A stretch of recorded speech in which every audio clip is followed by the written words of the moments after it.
Bersatu panggil wakil rakyat binatang politik. Kantoi, Agong tak berpuas hati dengan nasihat Muhyiddin. Parlimen boleh bersidang tanpa nasihat Muhyiddin. PAS U-turn lagi setelah menterinya dikecam.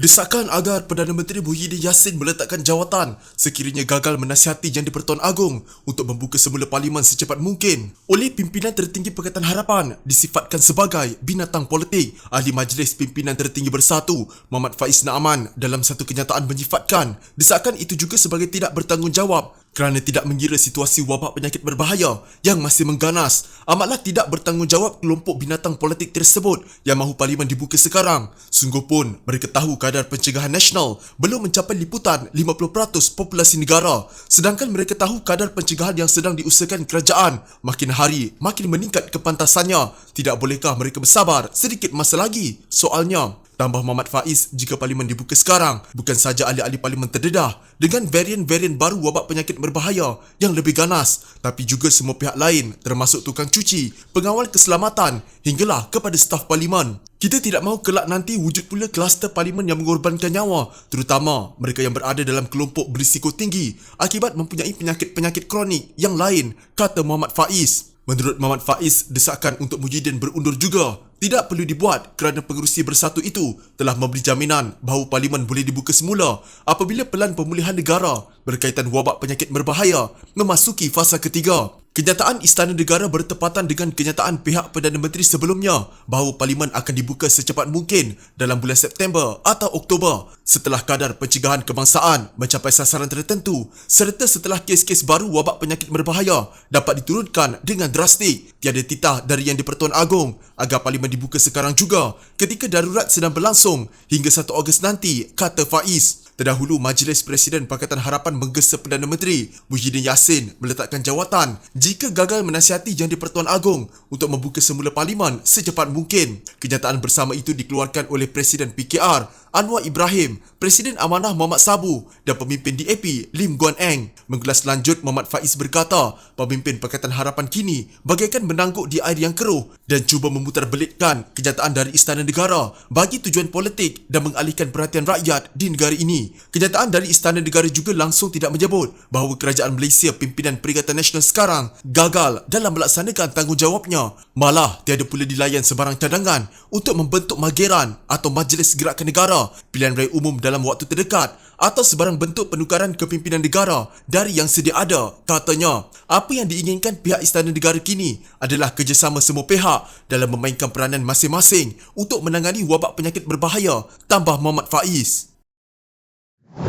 Kita harus elakkan dengan pastikan bahawa ada perubahan yang wajar berlaku supaya pemerintahan lebih inklusif mengikut nasihat, lebih transparan atau telus dan lebih bertanggungjawab dan menumpukan perhatian untuk menyelesaikan masalah COVID-19 dan memulihkan kepercayaan dan keyakinan dan tidak mendengar penipuan demi penipuan, angka yang salah, jumlah vaksin yang salah, pengedaran yang salah, penipuan berterusan tentang kedudukan ekonomi padahal rakyat menganggur ataupun dalam kesusahan dan kita yang mewakili kawasan-kawasan setiap hari mendapat tuntutan, mendengar keluhan tentang orang yang kurang upaya, kurang makanan, kurang keselesaan dalam hidup dan menteri-menteri jawab ekonomi sekarang dapat dipacu secara yang meyakinkan.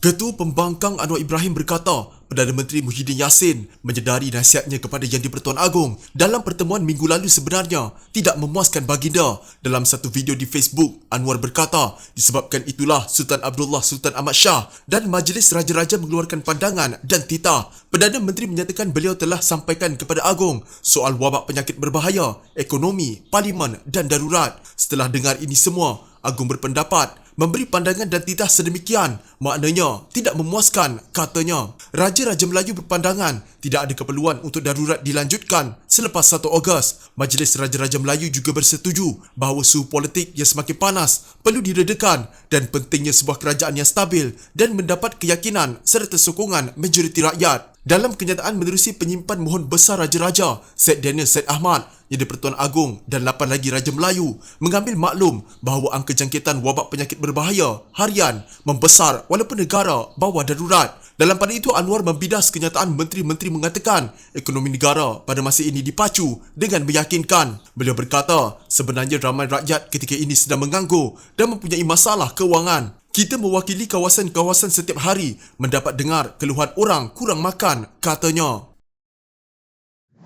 Anggota Jawatan Kuasa Khas Bebas Darurat Nur Omar berkata, Yang di-Pertuan Agong berhak mengarahkan Parlimen bersidang tanpa perlu mendapat nasihat Perdana Menteri berdasarkan peruntukan Perlembagaan Persekutuan. Ahli Parlimen Tanjung Karang itu bersetuju dengan pandangan Veteran UMNO Tengku Razali Hamzah berhubung Kuasa Agong untuk memanggil sidang Parlimen. Saya setuju dengan pandangan Kuli. Kalau perlembagaan masih ikut kuasa, artikel 55 mesti terpakai. Tetapi bila ada ordinan darurat, maka ordinan darurat mengatasi perlembagaan, maka Yang di-Pertuan Agong boleh mengarahkan Parlimen bersidang tanpa nasihat Perdana Menteri. Kalau artikel 55 tidak terpakai, maka artikel 40 juga tidak terpakai. Ringkasnya, ordinan darurat yang dibuat menurut artikel 150(2C Perlembagaan Persekutuan bukanlah satu undang-undang persekutuan. Pada menjalankan fungsi Yang di-Pertuan Agong di bawah ordinan darurat, Yang di-Pertuan Agong tidak tertakluk di bawah artikel 40 untuk bertindak menurut nasihat Kabinet, kata Noh dalam satu hantaran di Facebooknya. Perkara 55 adalah berkaitan dengan memanggil, memprorok dan membubarkan Parlimen,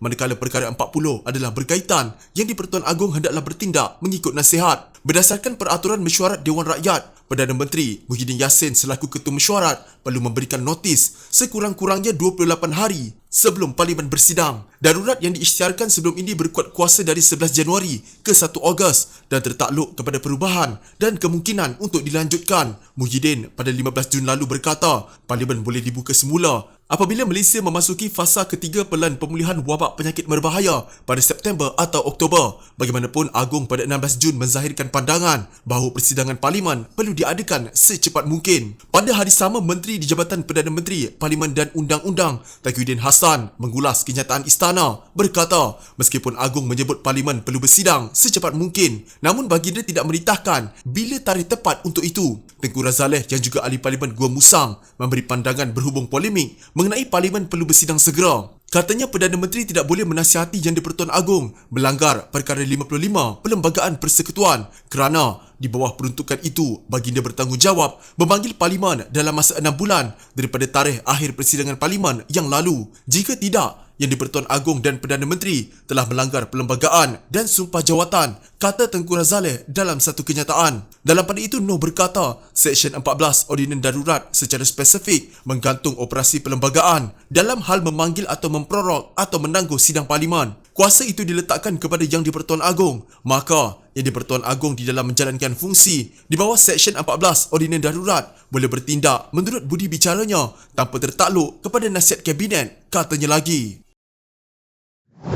Pas melihat titah Yang di-Pertuan Agong Al-Sultan Abdullah Riayatuddin Al-Mustafa Billah Shah berhubung persidangan Parlimen selaras dengan usaha dilakukan kerajaan buat masa ini. Timbalan Presiden PAS Tuan Ibrahim Tuan Man berkata, PAS menjunjung titah pandangan tuanku agar kerajaan segera mengadakan sidang Parlimen selain isu-isu lain yang dibangkitkan Agong dalam kenyataan Rabu lalu. PAS juga meyakini bahawa titah pandangan baginda tuanku berkenaan sidang Parlimen adalah selaras dengan komitmen kerajaan untuk mengadakan sidang Parlimen sebagaimana juga yang dinyatakan oleh Perdana Menteri, katanya dalam satu kenyataan. Menteri Alam Sekitar dan Air itu berkata, Pendekatan Agong mendengar pandangan pemimpin parti politik dan agensi kerajaan menunjukkan baginda mengambil perhatian akan situasi wabak penyakit berbahaya dan menjadi bukti institusi Raja-Raja Melayu sebagai payung rakyat tanpa mengira agama atau fahaman politik. Selain isu Parlimen, isu lain dalam kenyataan Agong yang dibangkitkan Tuan Ibrahim ialah semua pihak harus mengurangkan politiking dan memberikan fokus menghadapi wabak penyakit berbahaya, menjaga kebajikan rakyat, mempercepat pemberian pencegahan, kepentingan kerajaan yang stabil, berfungsi dan berkesan menangani wabak penyakit berbahaya dan memulihkan ekonomi negara. Semua hal itu, kata PAS, juga selaras dengan usaha kerajaan. PAS melihat perkara ini adalah selaras dengan usaha yang sedang giat dilaksanakan oleh Kerajaan Persekutuan ketika ini. Katanya lagi, Agong mempengerusikan perbincangan khas Raja-Raja Melayu di Istana Negara pada Rabu. Selepas sebelum itu, mengadakan pertemuan dengan pemimpin parti-parti politik utama negara, agensi kerajaan serta pakar-pakar. Kenyataan Istana Negara selepas pertemuan itu menyatakan bahawa baginda berpandangan sidang parlimen perlu diadakan secepat mungkin dengan menyifatkan parlimen sebagai satu platform penting untuk wakil rakyat bersidang membincangkan pelbagai isu, khususnya wabak penyakit berbahaya. Pada hari sama, Menteri di Jabatan Perdana Menteri, Parlimen dan Undang-Undang, Taqiyuddin Hassan mengulas kenyataan istana, berkata, meskipun Agong menyebut Parlimen perlu bersidang secepat mungkin, dalam kenyataan Istana Negara tidak menitahkan bila tarikh tepat untuk itu. Ini mengundang kritikan banyak pihak dengan ada yang menyifatkan Taqiyuddin derhaka serta mahu berdolak dalih. Ia juga mengundang perdebatan hangat di media sosial. Istana Negara memuat naik satu hantaran poster di media sosial memetik semula kenyataan pada Rabu 16 Jun bahawa Agong berpandangan bahawa Parlimen perlu bersidang secepat mungkin. Selain satu dua perkataan, tidak ada perubahan pada kenyataan tersebut seperti yang dimuat naik sebelum ini. Cuma kali ini, petikan Parlimen perlu diadakan secepat mungkin ditulis dengan format tebal. Setelah memperhalusi semua pandangan para pemimpin parti politik, Jawatan Kuasa Khas Bebas Darurat 2021 dan sembah taklimat para pakar dari agensi-agensi kerajaan, maka Seri Paduka Baginda menzahirkan pandangan Parlimen perlu diadakan secepat mungkin. Ini untuk membolehkan ordinan-ordinan darurat dan pelan pemulihan negara dibahaskan oleh ahli-ahli Dewan Rakyat. Bagaimanapun setelah meraih ribuan reaksi, komen dan perkongsian oleh warga maya, hanya kurang sejam dimuat naik. Hantaran itu didapati telah dipadam tidak lama kemudian.